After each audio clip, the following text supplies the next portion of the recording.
અને ઈશ્વરનો સાક્ષાત્કાર કેવી રીતે થાય? બેન આ છે ને, આ તો મુખ્ય કે 24 કેરેટ ગોલ્ડનો આન્સર ક્વેશ્ચન છે.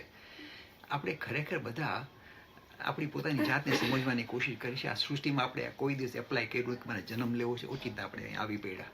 એટલે આપણે હંમેશા વિચાર કરીએ કે આ બધું શું ચાલી રહ્યું છે.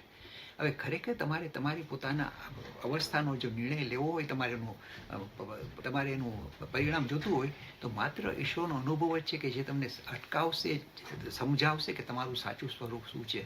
અને ઈશ્વરનો અનુભવ કરવા માટે આપણા ધર્મમાં આપણા માટે તો કેટલા બધા માર્ગો બતાવેલા છે. મુખ્ય માર્ગો તો આપણે ભગવદ્ ગીતામાં જોઈએ કે કર્મનો માર્ગ અપનાવો, ભક્તિ માર્ગ અપનાવો, જ્ઞાન માર્ગ અપનાવો, રાજયોગ અપનાવો.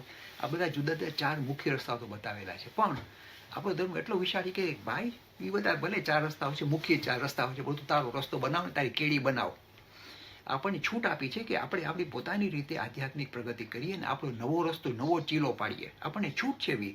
એટલે તમે કહો પણ દિલભાઈ સાચું શું? જે તમારી પ્રકૃતિને અનુકૂળ પડે એ રસ્તો તમે અપનાવો. આપણી મહાનતા ઘણા કંઈક મને ઈશ્વર પ્રત્યે મને આકર્ષણ થાય છે, મને ભક્તિ છે સમજ નથી પડતી. ભાઈ તું ભક્તિ અપનાવ, તને તારો રસ્તો સાચો. કોઈ કે નહીં, મને બુદ્ધિ ગમે રીતે સમજવું છે, તો કે ભાઈ તું જ્ઞાન માર્ગ અપનાવો. એટલે જુદા જુદા લોકો જુદી જુદી રીતે ઈશ્વર તરફ જવાની કોશિશ કરે છે, ચાલુ રાખશે.